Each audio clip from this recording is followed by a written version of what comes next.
guys, my name is Ashley, this is Franklin and Daniel, and today they're going to be helping me teach you all about the differences between llamas and alpacas. Howdy, and welcome to the Bar SC Ranch, where you will experience our journey of running a family business, caring for animals, and doing life together. Subscribe now and be inspired here at the Bar SC. So to help teach you guys the differences between llamas and alpacas, we're going to break it into 4 categories. Their dietary needs, where they're from, their physical characteristics, and what you can use them for. So this here is Daniel. He's a Surrey alpaca. He's about 6 years old, and he's been at the ranch a little under a year. So we're still getting the hang of things, getting to know him a little bit more, and he's getting to know us. So this here is Franklin. He's a llama. He's about 6 years old as well, and he's been at the ranch for a little over a year, so we're feeling a little more comfortable with one another, but still, these being our first camelids here, still a lot to learn. In regards to diet, llamas and alpacas are exactly the same. They're both going to eat hays and grasses and are going to be just fine out on a pasture as long as there's enough food out there to eat. So water and grass, and they're all good to go. Super easy keepers. So now let's talk about where they're from. Daniel here, the alpaca, is from Peru. Their wild ancestors, the vicuñas, are still native to Peru and are actually a really important species there. They're used a lot for their fiber. And so they domesticated them, and that's what then turned into alpacas. So llamas like Franklin are native to South America and are descendants of the wild guanaco, which is a slightly larger version of the vicuña, and they're not as known for being super soft and nice with their fiber. Next up is what they're used for. So alpacas like Daniel are mainly used for their fiber. Being that he's a Surrey alpaca, his fiber, or hair, comes in long locks, almost like dreadlocks, so it's a little bit finer and even more high quality than Huacaya alpacas, which are more like what you would think of like a sheep. They're a little bit fluffier in their fiber.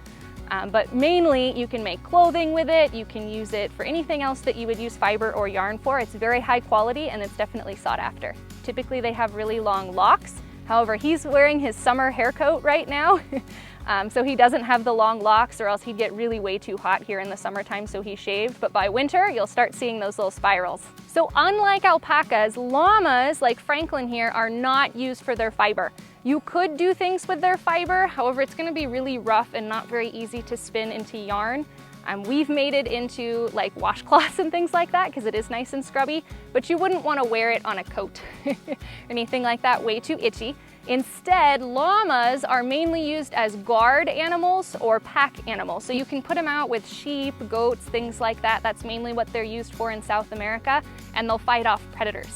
Their other use is as a pack animal. So if you were going to go hunting up in the hills or camping or anything like that, they can carry one person's gear the entire way. So they make really great pack animals. You can train a string of them together to carry as much stuff as you need, and they do really well up in hilly areas or mountainous regions of the world. One of the easiest ways to tell the difference between llamas and alpacas is based on their physical characteristics.